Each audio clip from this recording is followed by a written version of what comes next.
We're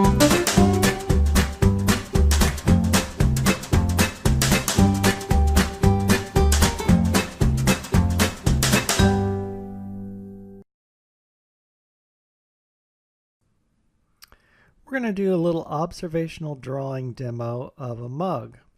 So the first thing that we need to do is establish our proportions and look at the very basic shape of the mug. I see this mug as basically a rectangle. The most critical part of this drawing is going to be establishing the proportion of that rectangle. What is the width versus the height? You're going to see me screw it up a couple of times, so you'll get to see how important that is to the drawing. So this block-in or lay-in phase is really one of the most important phases of the drawing, and you don't want to move on into detail before you've got this part correct. One way to establish proportions is just to take a ruler and measure the object. So that way you know exactly what the width is versus the height. You can also do, most commonly, you're going to use sighting techniques.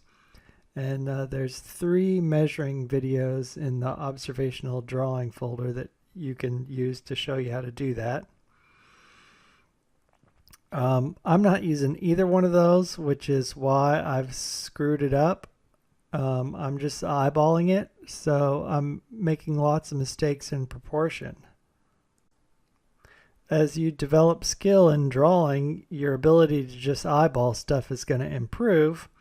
But as you'll see in the demo, even if you've been doing this for a long time, you're still going to make mistakes occasionally. So you've got to correct those mistakes before you move on to the next phase of the drawing, which would be doing any detailing or outlining.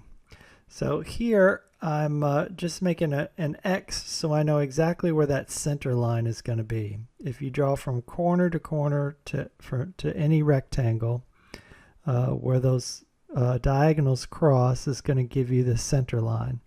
And you can do that in perspective as well. That's a really handy tool. All right, I'm going to look at these ellipse at the top of the mug. It's really not very open. It's a very skinny ellipse, so I want to make sure I get that right. So I'm just going to loosely put it in. Some of the ellipse warm-up practices is going to get you better at drawing those ellipses. Next, I'm going to look at this curve on the side. I'm going to try and find out what that angle is, where it slopes down, where it turns.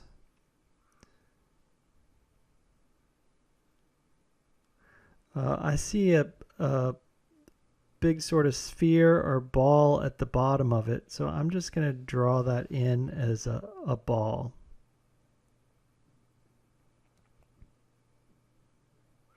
And then connect them.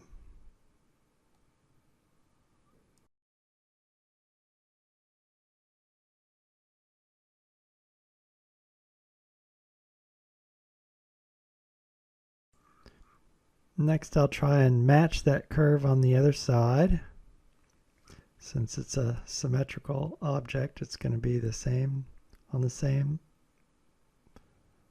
side as the center line.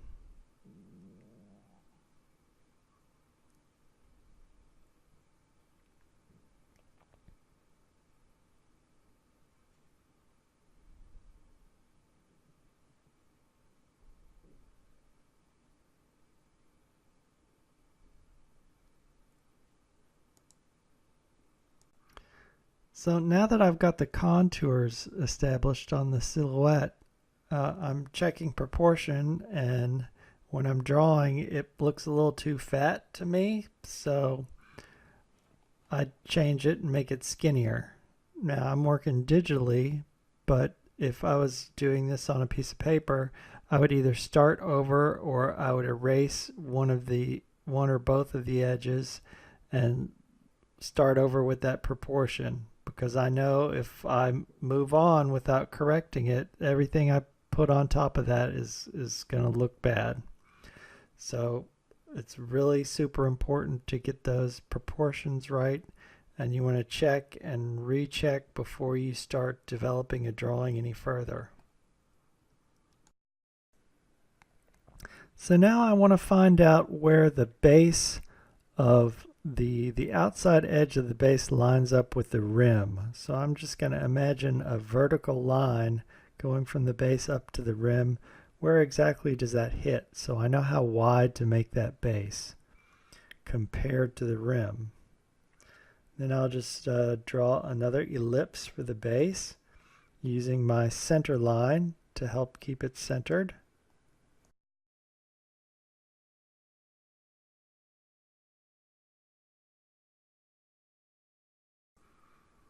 The next thing I'm going to do is take a real close look at the shape of the handle.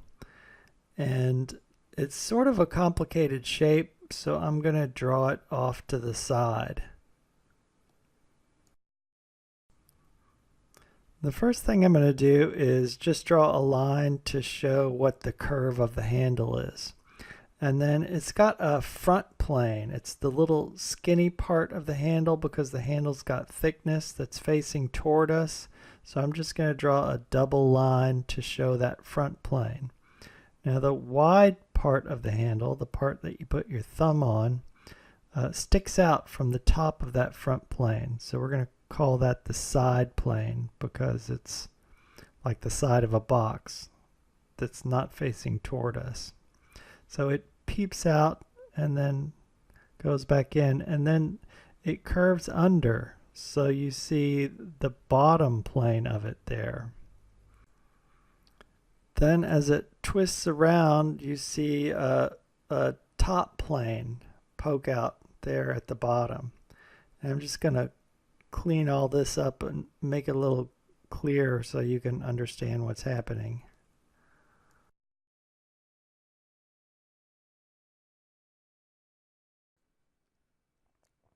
Here's the wide part of the handle where it curves under and over, and then you get the side plane or the skinny part of the handle, and then there's the wide part of the handle where it curves over. It's kind of like a ribbon.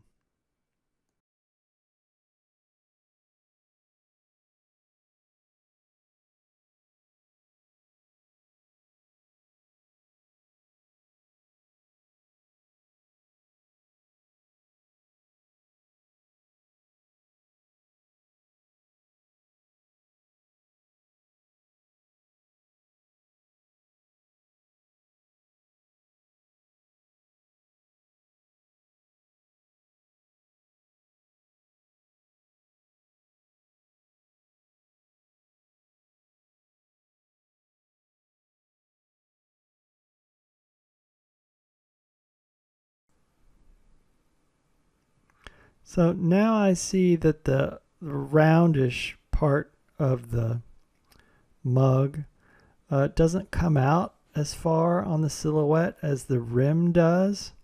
So I'm going to have to trim that down a little bit.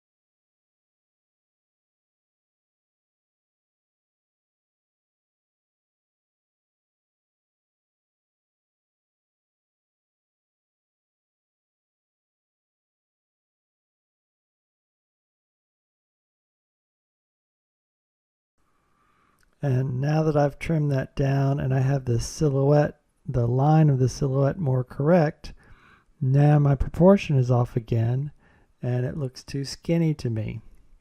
So if I were doing this in a traditional drawing, I would erase a bunch of stuff and make it wider. but since I'm working digitally and this is just a demo, I'm going to stretch it out. But I wouldn't continue to work until I'm really happy with the proportion.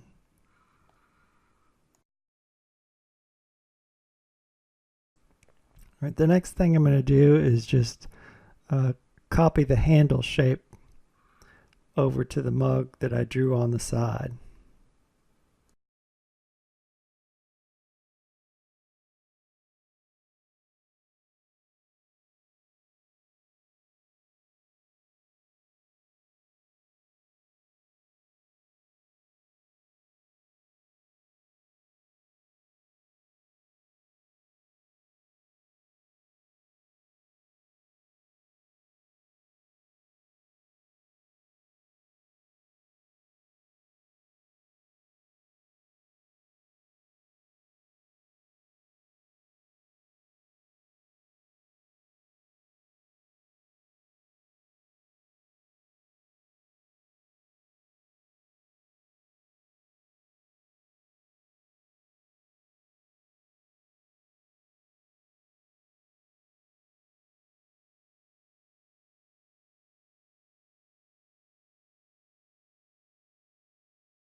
Now I'm going to observe where the cast shadow of the mug is.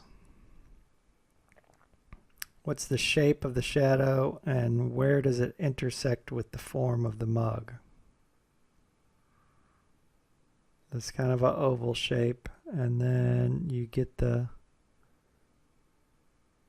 rectangle coming out for the shadow of the handle. So now I'm happy with my proportion, so I'm going to clean everything up, and if I were drawing traditionally, this would all be real super light, and then I would put darker lines on top of that. So I'm going to, now that I've loosely established the proportion and very lightly, I'm going to carefully draw my contour drawing on top of that. So I'm really going to slow down and take my time with these lines and make sure they're nice.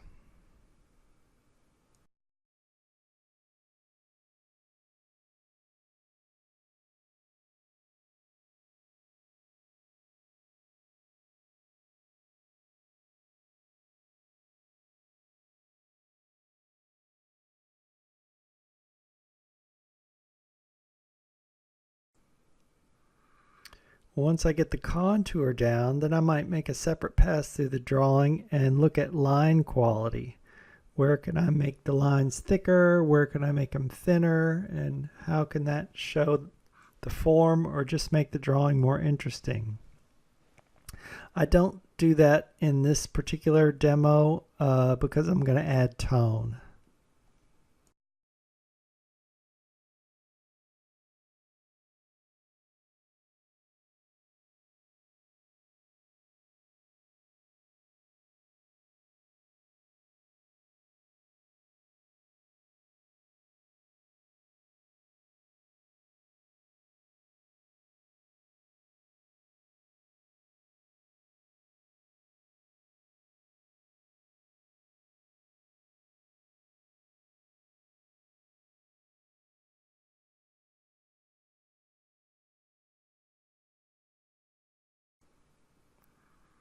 So when I'm shading, I'm not going to do any blending. I'm just going to put use the side of the pencil and get a wide tone line down.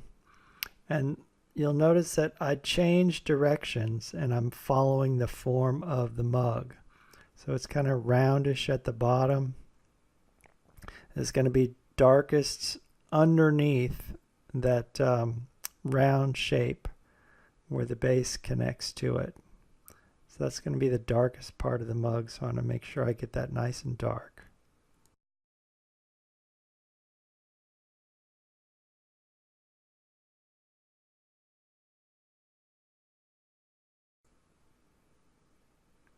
So Now I'm just going to start shading, and everywhere I shade, I'm just going to try and follow the form.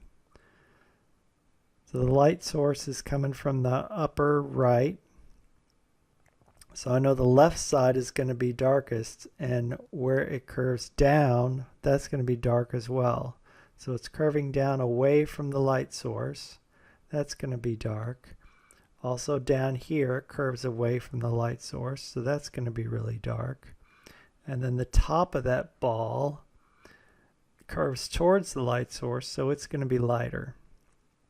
And notice how I've changed the directions of my strokes to follow that ball form.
When I'm putting in tone, I don't just go to my darkest dark all the way and put it in super thick. Um, I'm adding tone gradually, so it gradually gets darker and darker and darker.